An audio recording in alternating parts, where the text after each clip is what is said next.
I Love Black People Radio on HUR Voices, Sirius XM, Channel 141. I Love Black People is more than a radio show. I Love Black People is a call from our ancestors to protect us from racial profiling all across the world. Go to iloveblackpeople.com and become a member today. Membership empowers you to live fearlessly and protect Black people globally from racism and xenophobia. Join us today and become a member of our global network with an online global GreenBook with Black-owned and Black-friendly businesses to protect you and your community. Membership is free, and with you, we will become 10 million strong worldwide. I am because we are. Special thanks to AFLAC for supporting I Love Black People Radio. And welcome to another edition of I Love Black People. And we've been blessed, with a special guest. And I say special not because you don't know her, because she's been here so many times, but she's such a gift to us, and she brings presents. And I guess we're in the season of giving with the festive season and Hanukkah and Kwanzaa coming up, and so many of us celebrate this time of the year, and we're celebrating this time of the year with our wonderful, amazing, dynamic sister, Dresa Heath. Welcome back to I Love Black People. Thank you, good sister. Thank you, Brother Sinclair. Always wonderful to be with you. Thank you for the gifts you give. Humbly, sister. Well, look, there's been a lot, and want to kind of get right into almost like a wrap up as we talked. For those who don't know, I would love for you to kind of give just a quick background, and then we can go right into updates on the landscape of reparations. Give a quick introduction for some of our newbies. Great. Yeah. So, we've had reparative justice moments. No. You got to talk about you. They say they don't care what you know until they know that you care. And sister, you've been doing the work. We want to know about you. We want to just tell them to get a little shine. How did you get here, sister? And what made this such an important thing to try to save your folks from them? Well, anyway, let me just be quiet. Just a quickie quick. Well, human first, Black woman, descendant of enslaved people from Trapp, Maryland and Cotton Plant, Arkansas, born in Tulsa, Oklahoma, not a descendant of the massacre, but incredibly committed to my people and in our ultimate thriving. And that is not possible without reparations in the most holistic way. Whether that's internally within our community, but also what debt is exponentially owed from the various entities that have perpetrated crimes against us that can't go unchecked. And so that's life work. And I'm honored to be, a part of a legacy, starting and with the Belinda Suttons and continuing with the Callie Houses and the Queen Mother Audley Moore. And, I'm thinking of the Paul Robesons who, just yesterday, I think 71 years to the date, sent in the petition to the United Nations on We Charge Genocide. And these issues are continually relevant today. The U.S. democracy has depended on mass Black death in order to succeed. And there's time to say no more. People have been saying no more. And so to join these efforts and render what's ultimately necessary for the generations of us to continue to survive is work I'm honored to do.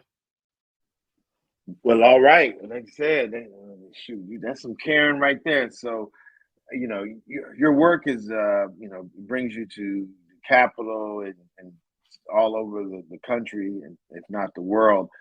I definitely ask the listeners to kind of go back in the archives and see some of your conversations that have been listen to some of your conversations that have been so poignant and so, insightful. What can you say, I guess, as a wrap up? We're nearing the end of the year, and I just wanted to make sure that this end of this Congress, we got 2 years into a presidency. Would love to get your big picture of what's been going on and give our listeners something that they can kind of conceptualize. Absolutely. Well, unfortunately, the agenda of the federal government this year has been everything but reparations for Black people, despite incredible momentum and organizing happening in local communities and nationally to make this possible, to make this a reality. So within the House and the Senate, you have HR-40, S-40, Commission to Study and Develop Reparations Proposals for African Americans Act. In the House, there's 196 co-sponsors. That is just, most bills do not get that many co-sponsors.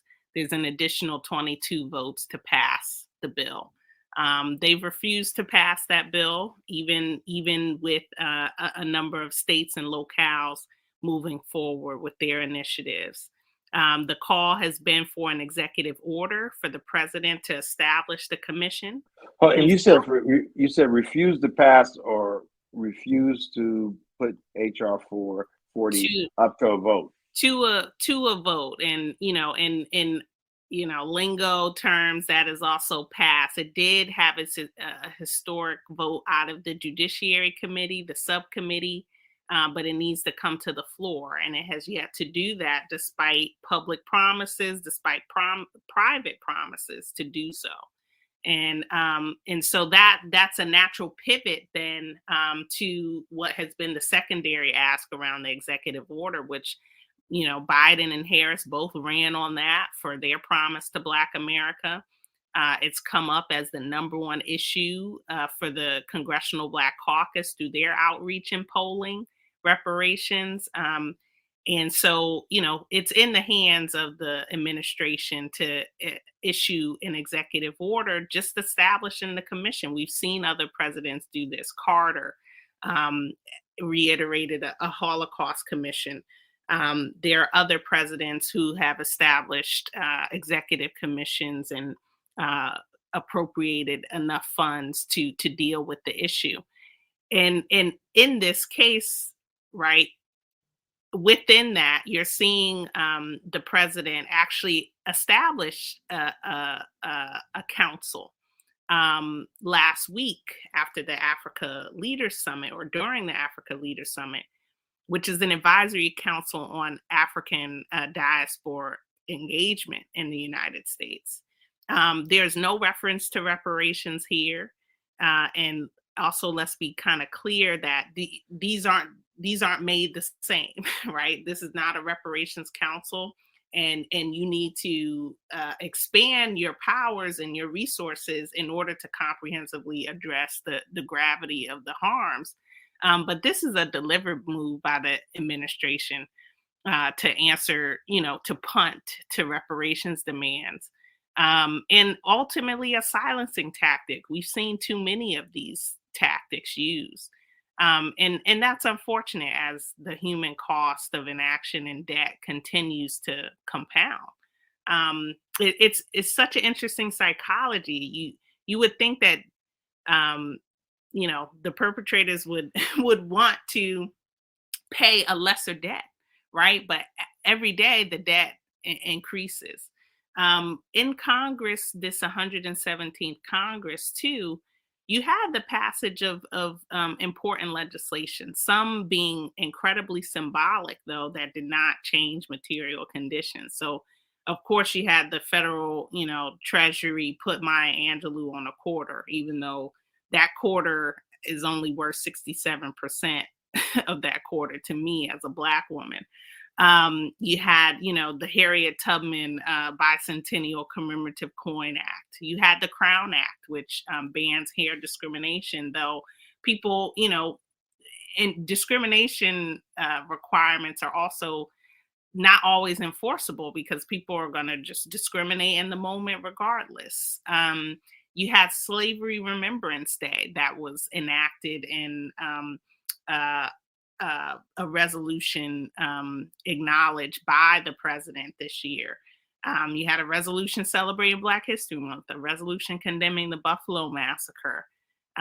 You just saw the House last week actually pass legislation to replace the bust of Roger Taney, the Supreme Court Justice who wrote the Dred Scott decision. They're going to replace him with a Thurgood Marshall bust. These are all not reparations, though. While you can argue a replacement of monuments and things are memorialization, um, there's been a clear demand around compensation, around rehabilitation, around guarantee of non-repetition, that this harm of anti-Black violence will not occur any longer. And yet none of these policies actually speak to that. And so what we have seen, though, is reparations for other communities through the PACT Act. We've seen reparations, particularly for veterans, a compensation bill for over 3.5 veterans, actually, which includes compensation, but also mental health and counseling services. 3.5 million? 3.5 million veterans are covered under this act. And these are folks who were at Camp Lejeune, exposed to toxic wastewaters. And through this act, they also have the ability to take legal action for their exposure to toxic water. And why I bring this up, right, is, I study reparation across the world, and the right to reparation is for particular acts of violence and violation of rights. We culturally understand, the need for reparations for the legacy of slavery. And there are other reparation cases as well. But clearly, reparations for settler colonialism and chattel slavery and its evolutions are highest on the priority list. And yet here we have, even in the PACT Act with this veteran reparations bill, survivors and veterans, in some instances, don't even have to prove they were on base. There's a provision in the bill that lessens the burden of proof. And so when we're having all these conversations about, whether your lineage is actually connected, or whether you were actually in this place during the time of this massacre, or whether you were actually impacted by eminent domain and urban removal, you have laws that are allowing survivors of crimes to prove that they have harms, but not necessarily even prove that they were in that location. The law also allows survivors who died for their families to be eligible. And so even this conversation about, well, no one who endured chattel slavery or facilitated the system is alive, that totally obliterates that, because there are clearly multiple federal programs that grant reparative benefits to descendants. So that is, the federal space for you. Lots has been happening, but clearly the public pressure and push, which needs to be exponentially greater on the administration to set up this commission, but also go beyond the commission. The commission is being talked about because it'll render actual proposals. It'll make sure that you have to turn on your television for nighttime news or daytime news in the same ways that they aired the public hearings on January 6th. And you can't turn away from these personal and public testimony. You have to fully diagnose a disease to cure it. And I think that is the benefit to a commission. But we also know that we're quite frankly, beyond that point. And communities are organizing to realize what they want their repair to look like. And so we should be answering also directly to those demands. Local communities across the country. In the last 2 weeks, St. Louis and Wilmington, and so St. Louis, Missouri, Wilmington, Delaware, Boston, Massachusetts, all voted to establish city reparations councils. But with this wave, right, is it co-optation of reparations? Is it real reparations? That's something that, both the Providence and California processes are giving pause about what true reparations actually look like. In the case of Providence, Rhode Island, You have $10 million that was allocated by the mayor to go into this reparations municipality fund. But the funds are from American Rescue Plan Act funds, which are the specific COVID relief funding, which by law has to be race neutral, has to benefit the general societal good. And also within the Providence Reparations Program, they're trying to address both the harms of settler colonialism for Indigenous folks, but also the harms for Black folks. And even conflating one process for both of those harms does not do either of those individual communities justice. These are very distinct harms that have been experienced that don't need to be mixed in with each other. Thirdly, you say 3 strikes, you're out. Thirdly, they have an income-based criteria within this reparations program. Anyone making under $50,000 can qualify for reparations under this program. Well, when you look at the actual numbers of non-Black-headed households in Providence, right, that number is upwards of 35%. Non-Black-headed households, on the other hand, only make up 14%. So you're naturally going to have an applicant pool that has more white people than you do the harmed community and Black and Indigenous folks, which this process is trying to address. So you're learning lessons from 3 of those mistakes. And ARPA funds, COVID relief funding doesn't have any business funding a reparations program. Violence is not race neutral, nor should reparations programs be race neutral. And I think we have to get real about the specificity of the violence against Black people in this country. That takes me over to California, where you have to do your due diligence to read beyond the headlines. They're doing historic work. They're doing historic collection of data and of collecting testimony. And when we talk about again, the uniqueness of the harms, chattel slavery was a unique harm. But we can't operate from this scarcity mindset. The U.S. has an abundance of resources. over 12 years, we paid as taxpayers, we paid over $800 trillion for the defense budgets. That's the down payment on reparations right there. So when we talk about policy choice and values, don't say, I just don't really buy into this whole, we don't have enough resources and feasibility, and then we can't deal with this harm versus this harm. I think we can deal with all of the harms because we do have an abundance of resources. California is now the 4th largest economy in the entire world.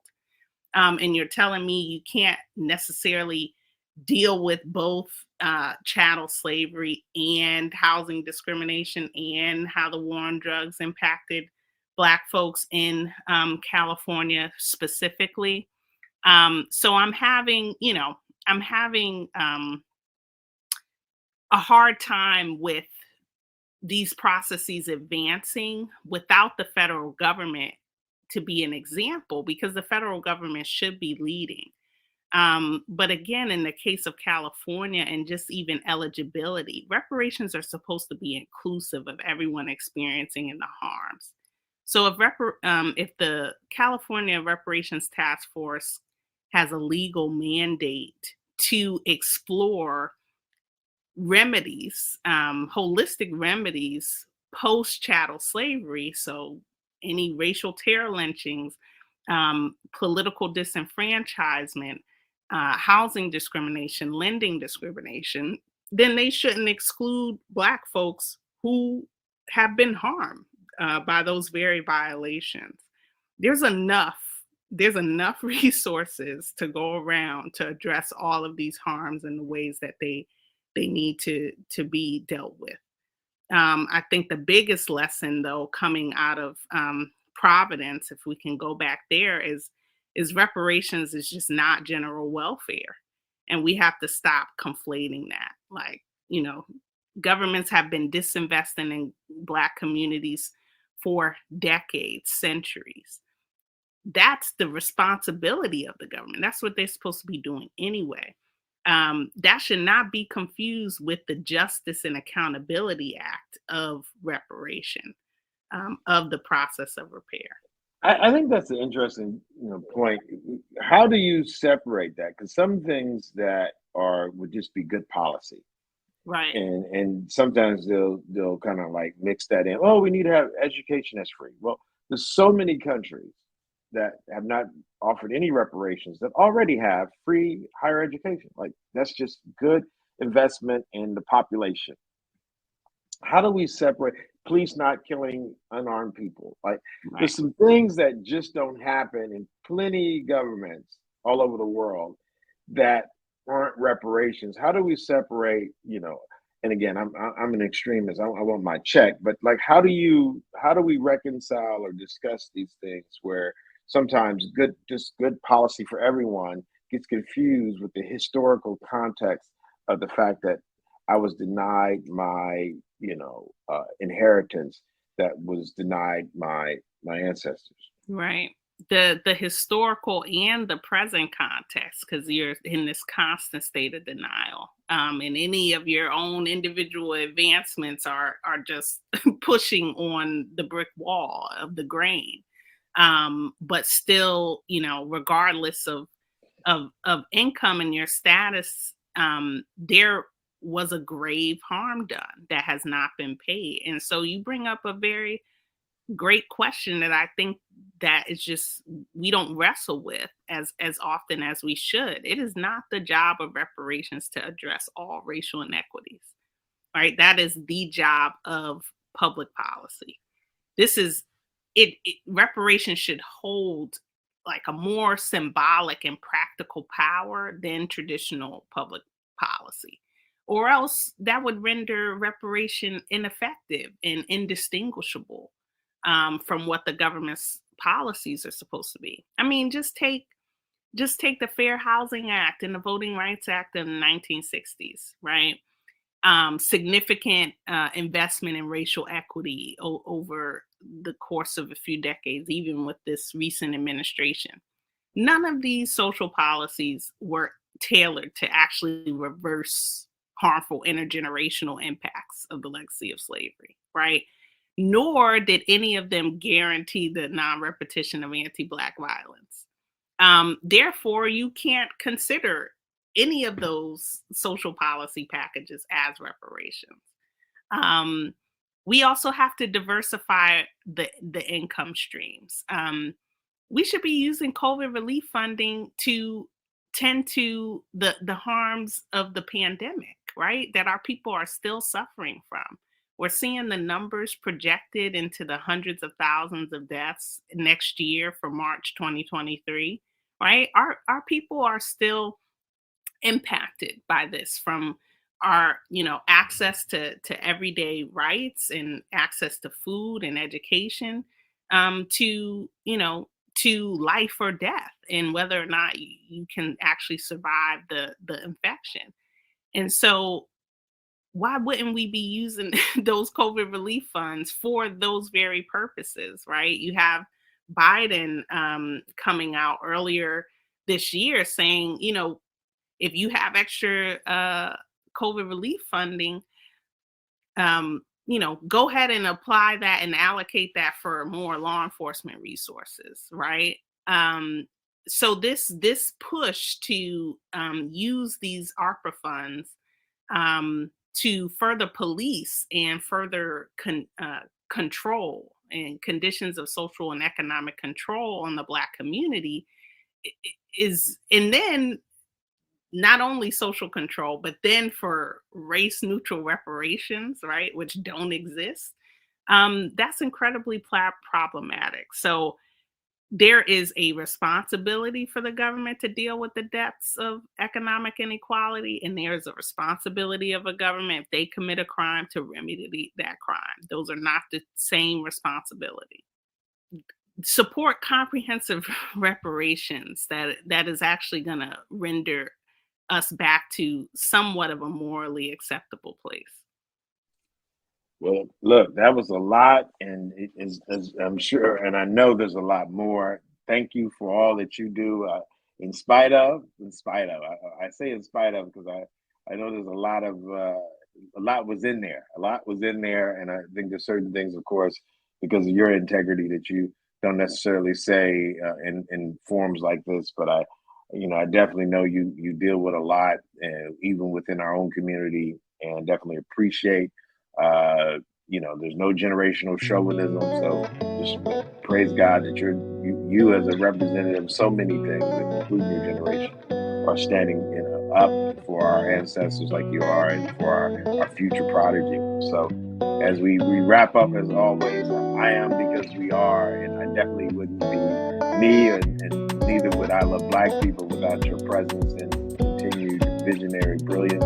Thank you, Sister Dreesen, for all you do, and much continued success in the future. Don't stop, get it. Get it. All right.